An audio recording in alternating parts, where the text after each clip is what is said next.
Hey everybody, I have a video here for you today. Now, sticking with the theme of my recent videos of the mound builders of ancient America, I'm going to show you the Hopewell Mounds and talk a little bit about them.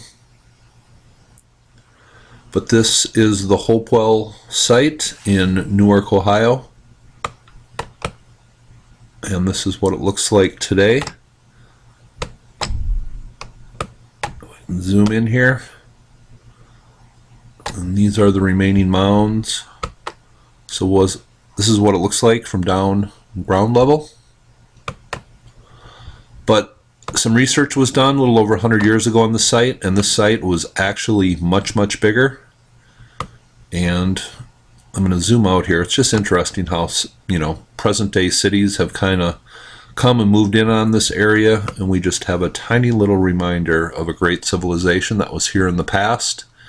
But this site was actually much bigger, and there was some good research done, and this is what it looked like back in the day. There was earthen walls built, an octagon type feature here, circles, and obviously there is some geometrical knowledge built into this site. And I just thought I would do a little reading. And this is archaeology.org, and it says this. The Newark Earthworks were constructed between 100 BC and 500 AD by a people we know today as the Hopewell culture.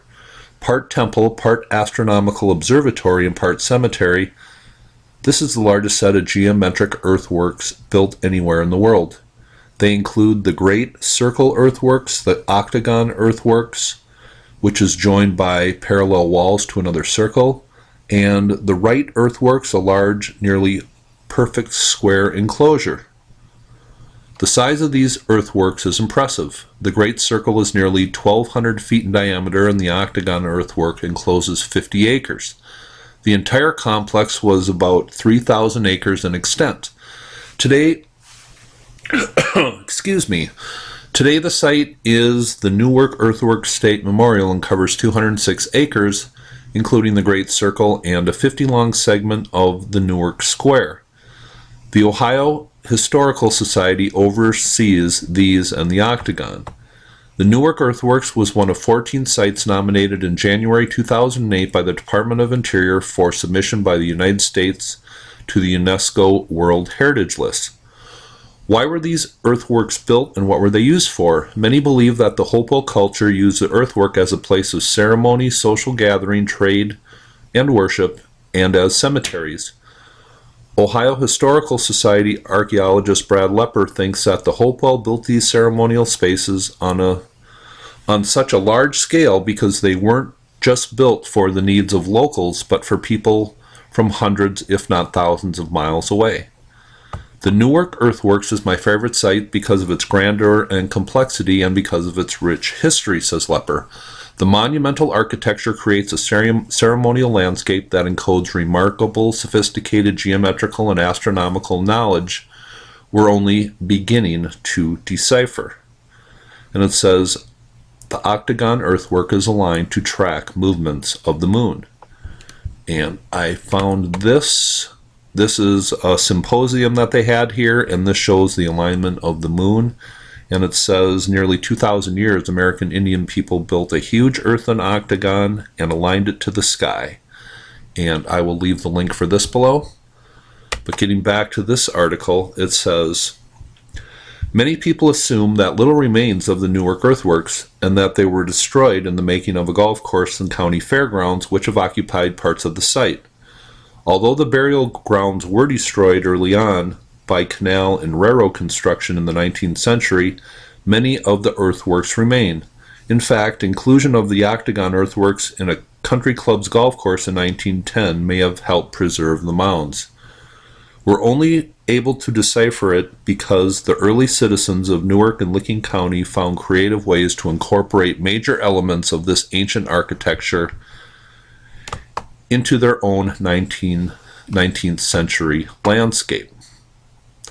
So I just find this whole site very interesting, and what I'm going to include here at the end is just a little video talking about the mathematics that have gone into this site, and you cannot argue with math.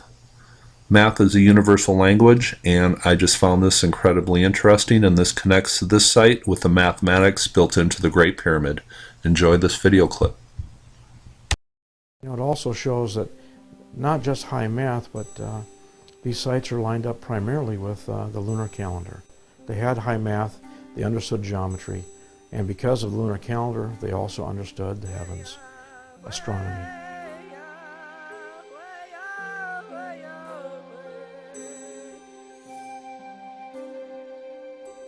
What I've learned now is just how amazing they were in terms of their knowledge of the solar system and of mathematics. And the lunar calendar comes from the Mediterranean, and then they had the unit of measurement was 606, which they call the stade. One side of the Great Pyramid from the base to the tip of the apex is 606 feet. If you square inside the octagon, which the surveyors like to call, it's a term they use, squaring the circle, and you divide that up into 4 equal parts inside of cubes, you'll find those cubes are all made of 606-foot lines per cube side.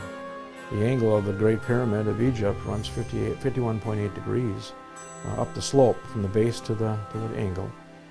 That measurement is there, and when you come off of the baseline at Newark and you run true north and then measure that angle back to the baseline, what do we find? 51.8 degrees. So did they have the same math as the ancient Egyptians? Well, I gotta say, yeah, it sure looks like it. So I just find that incredibly fascinating when you have mathematics of an ancient site here in the United States that connects it to the Great Pyramid in Egypt. I don't think that can be ignored.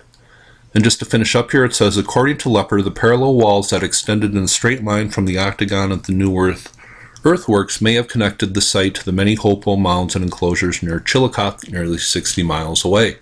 Lepper calls this the Great Hopewell Road. The road may have been a route of pilgrimage connecting the two grandest centers of the Hopewell world. If this is the case, then it makes sense that the Hopewell Road was a spiritual path uniting two centers, similar to the straight roads built by the Maya culture in Mesoamerica, which they called the White Roads. So that makes sense because I've connected some artifacts and some other things to the Mayans.